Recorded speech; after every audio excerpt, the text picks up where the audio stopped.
And right now, $200 for me is the electricity bill for the AC that I've been running.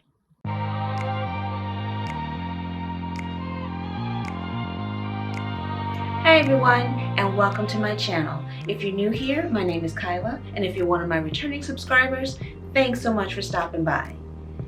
Today I am going to recreate a $200 linen top that I saw online.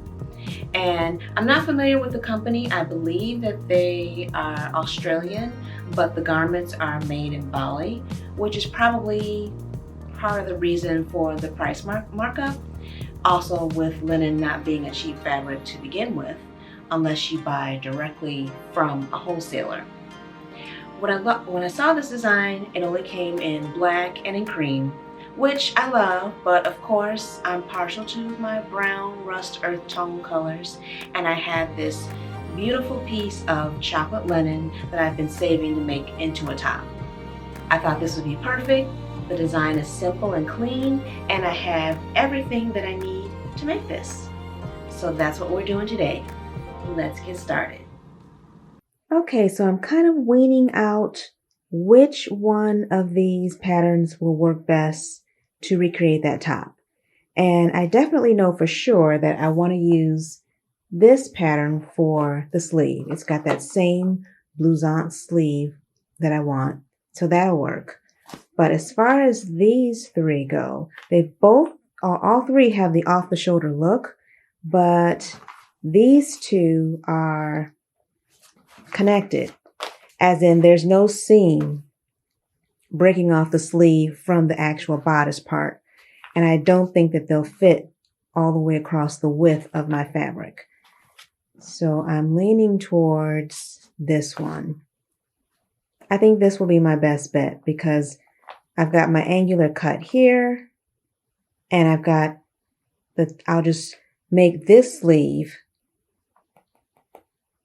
top a straight edge so that it kind of blends into the neckline to go over the shoulder like this.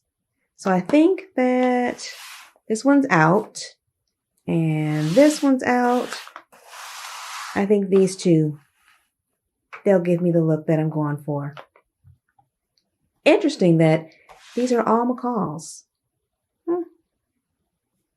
All right, well, now that I've got the two figured out as far as how to construct this top, let's get into it.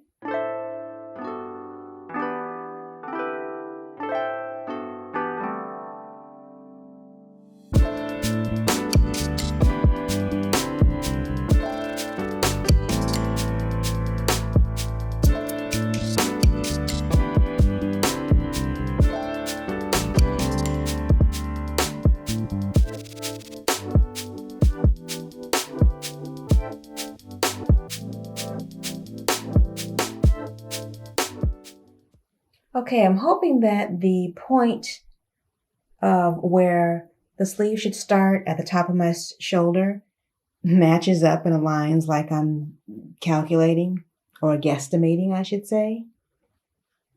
I think I've got enough fabric here that when I turn this over to make the casing for the elastic, I should be okay. Let's keep going and we'll see. Okay, so I've got the front and back bodice cut out and I've got the sleeve cut. I may have to finagle a little when I get to the casing at the top here between where the side seam of the armhole opening and the sleeve meet. But I think I got it pretty close to the measurement where it should just work out. So we'll see.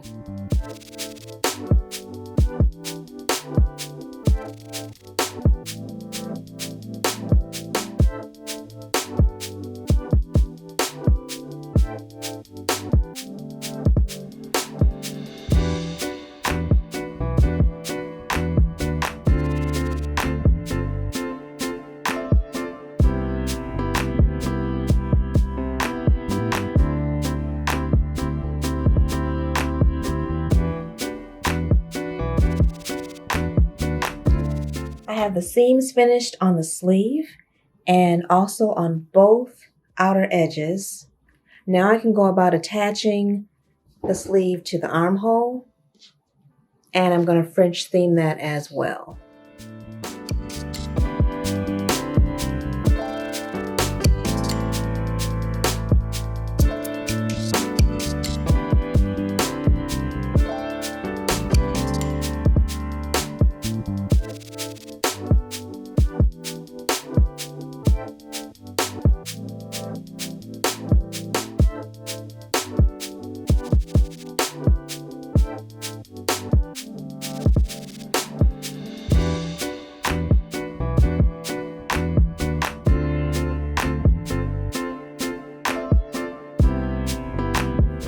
All right, so I've got the sleeve attached, and this is actually the look on the inside, because as you can see, here are the finished French seams here.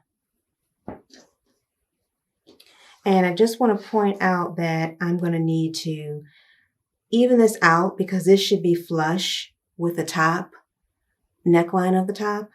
So I didn't need this extra point here, or I would have needed to cut my sleeve a little bit higher, but I didn't have any more fabric, so I'm just working with what I have. But once I straighten this out, then I should be able to turn all of this over at the same time, since the whole top of the sleeve, along with the top, will form that casing for the elastic.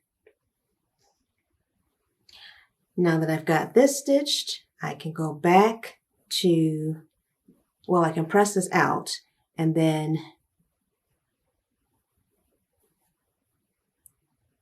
finish off completely around the sleeve.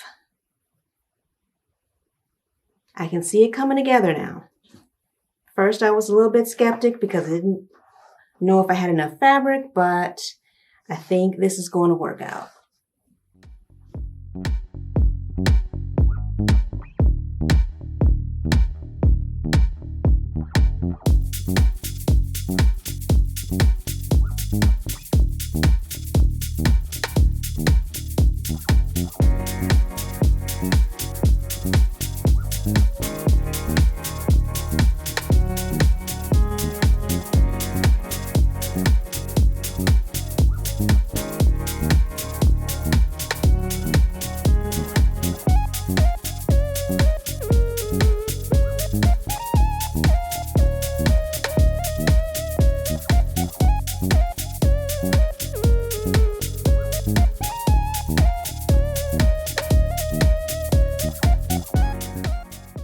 All right, I've got the band pressed in place for the elastic to go around the neckline and the shoulder.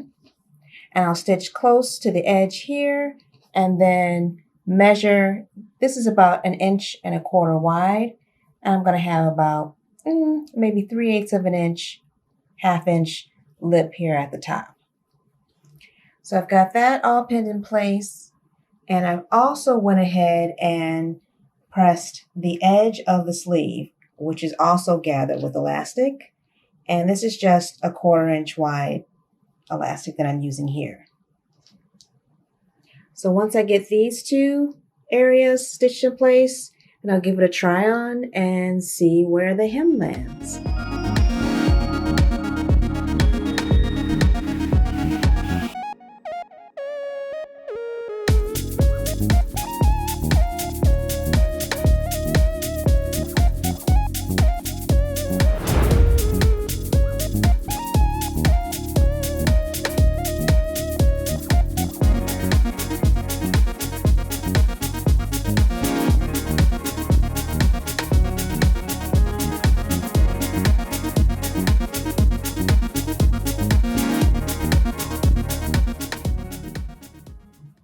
I'm leaving the bottom portion of this closure open because that will be how I insert my elastic.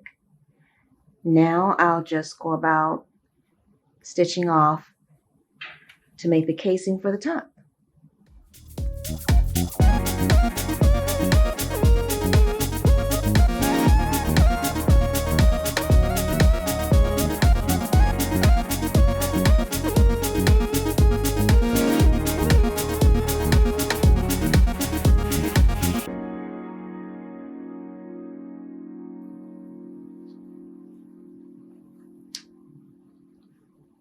I fed the elastic through my casing around the neckline, and I just secured it here just to see if this amount of elastic is enough. If it's too tight, I definitely have some leeway here to loosen that up.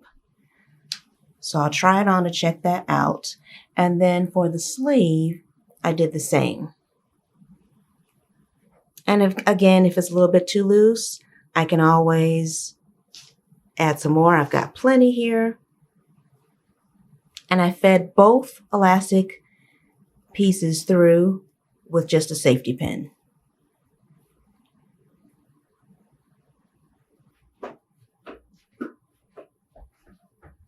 All right, I got the elastic perfect. This is just enough give for me. It's not too tight because you all know that in extreme heat or just any type of temperature, when elastic is too tight, it's uncomfortable. So this is perfect. Now I can finish off the neckline, I'll finish off the arm, and then go about the hem. And with the hemline, I was gonna do a narrow hem, but I like the deeper 2.5, 2-inch hem. It just helps I don't know, it just makes the top kind of drape and flow a little bit better for me. So, yeah. It's almost done. And I'm the only one who has a chocolate linen one. Unless one of you decide to make this too.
Honestly, the most work in making this garment was deciding which two patterns to use. And luckily, I was able to narrow it down with these two McCall's patterns from my stash, and they worked out perfect. Having 1.5 yards of that linen was just enough for me to squeeze that top out. Mine isn't quite as trapeze as the one online, but I still achieved the look that I want, and I gave it a deeper hem and customized it to me. Plus, it's out of my favorite color, chocolate brown, and it wasn't available in that color from the original design company. If I had $200 though, I definitely would have bought black or the cream that top came in. But $200 right now is the electricity bill for all the AC that I'm running day and night just to keep the house cool. So keep that in mind. If something is not feasible for you, go through that pattern stash and see if you can come up with it yourself. So that's it for today's video. Thanks so much for watching and stopping by if you're a returning subscriber.